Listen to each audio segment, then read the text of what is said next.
In this video, we're going to be talking about the top bar here, and in order to see all of these options, you need to have something selected, okay? These are smart modifiers. All right, so we got a few sections here, but we're not going to be talking about all of them because, honestly, no point. There are some settings in here for display, right? For dot size, for the dot offset, for the dot tool, for these modifiers, because when you apply one of them, let's say I'm gonna just run with a smart shape and hold control. You see these dots, you can adjust the shape with these dots. We're gonna talk about it in a minute, but that's what these settings are for, okay? All these, right? And then you have also the behavior of the smart shapes, all right? These here, right? These are smart shapes and these are smart modifiers, okay? And that's the most important thing you need to know from this menu. And some of these are kind of meh, but some of them are quite interesting. For example, if I'm going to add this cube, or even better, let's just add this one. And this is not the regular cube. If you see here, if I collapse all these modifiers, there's quite a lot of them. This one is actually made out of a vert, okay? So now what you can do, you can hold control and you're going to see all these dots. And these dots denote different things. Like, for example, you could adjust the shape of it here. And, since all the bevels and chamfers are dynamic, the modifiers is going to adjust automatically. You can, adjust the height, width, whatever. Each time you need to depress control and press it again. It's a bit annoying, but there you go. And these are for bevels, right? So you can adjust the corner bevel, right? Then the chamfer, and lastly the bevel on on this shape. And you could build on this if you wanted to. I mean, you could go to, for example, I don't know, step bevel or whatever, or just start cutting it with with box cutter. It's going to work, right? Like a normal shape. And then if you're done, you can just go here and smart apply it, and you're gonna be back to a normal kind of a cube situation, right? So these are smart shapes. Some of these shapes are kind of, whatever, but some of them are quite interesting. Like, for example, I mean, this one, is pretty cool, not gonna lie. I mean, getting that in one click is pretty decent, right? And then obviously you can change the thickness, you can change the, the height of it, etc. You can play with them and have some fun. So, interesting stuff. So these ones I don't really use that much, but these I sometimes do. So let me show you how this works, yeah? Let's just add a plane, right? And with this plane, we're gonna run the bevel on corners like this. We're gonna, scroll up the segments. So let's go to, I don't know, maybe that many. Then we're gonna add the solidification, which is here. I'm gonna hold control, and pull it up, right? Then we're gonna add a chamfer, and then we're gonna add a bevel. So you see, you can work with these like that very quickly and create shapes. I never really sort of implemented them into my workflow because I don't think they're very intuitive unless you're going to spend some time and learn which one does what, right? But they're there if you want them. Now the interesting ones are here. So for example, if I have a plane, let me just rotate it, and we're going to subdivide it, right, a few times, and I'm gonna apply the rotation. So apply rotation, and then I'm gonna go to HardOPS, and you see these deform modifiers, right, like bend, whatever. So for example, let's grab, I don't know, maybe, yeah, maybe this one, and then you hold the dot and you can actually deform it like this, which is pretty cool. If you're gonna add subdivision, Control 2, whatever, you got some interesting stuff going on. And obviously you can start having fun with this, cutting it, whatever you want to do with it. Now, when you're going to do anything to this mesh, like for example, I don't know, try to cut it, right?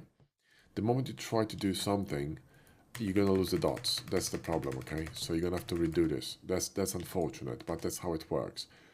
So if you want to work with these smart modifiers, you have to finish the, whatever you're doing before you run something else on this mesh, okay? Because it's gonna, the dot's gonna stop working, okay?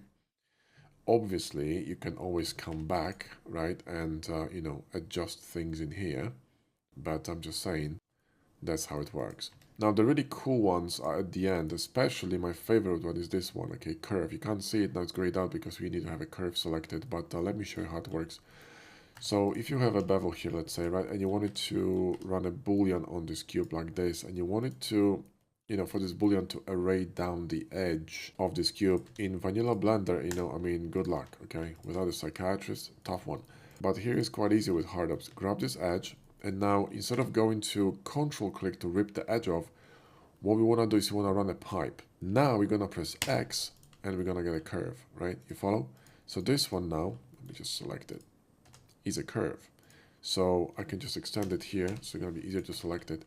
So now what we're going to do, we're going to grab this cutter, we're going to array this, okay? So we're going to array it and we're going to create, I don't know, maybe that many, okay? And we're going to grab this, we're going to grab this array. We're going to, let me just put weighted normals here, and maybe I can't look at this shading, is terrible. Oh, that's better. I'm going to grab this cutter, this array. I'm going to shift select this curve, and I'm going to go to HardOPS and just click on the curve. Now I need to select the correct axis. We're on the y-axis, right? So we're going to go on the positive y, okay? And there you go. And in fact, it's actually twisted. So let's go on minus y. There we go. And then we're going to grab this one and simply go G, Y, and Bob Jungle, right? And there you go. And that's why we like using HardOPS. In vanilla Blender, you would require, I don't know, PhD in quantum computing for this. But here, just one click, done. Now, you got other modifiers here, for example, arrays on different axes. And this one is a radial array. I don't really use this one anymore. But I'm using the one here from this one here from Mesh Tools, this one, radial array. It's easier to use and more intuitive in my opinion, and quicker than going to H menu, HardOPS menu on the top and grabbing this tool. And I don't really have to switch from box cutter to HardOPS. I just go to Q menu, Mesh Tools, done, right?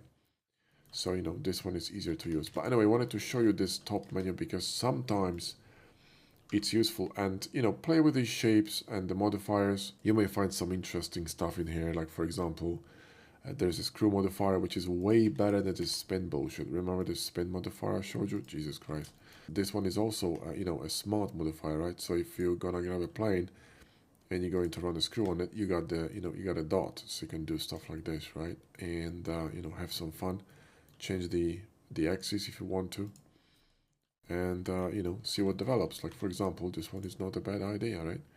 Run a control 1 on it, and boom, there you go, you get a screw.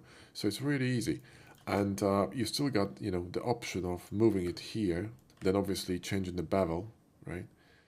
Because you're in a smart modifier menu, so you can use dots for anything you want. So this is pretty bloody cool, right?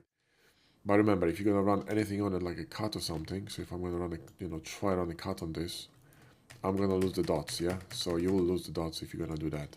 Alright, well that's it for this menu, and also that's it for this section. That's that's the last video in this section.